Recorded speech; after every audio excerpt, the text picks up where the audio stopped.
Hello guys, আমি মাঘৰ বিহু বুলি চুঙা কাটিলো।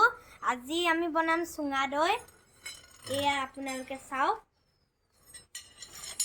এয়া আমি গাখীৰখিনি ইয়াত চুঙাটোত ভৰাম।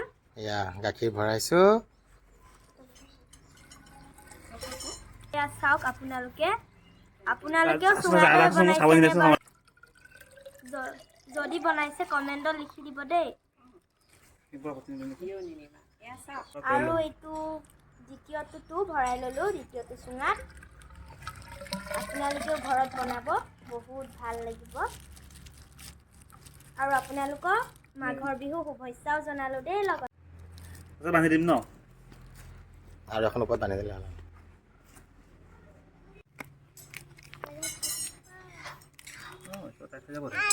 বাঘ এটা মনত পৰিল।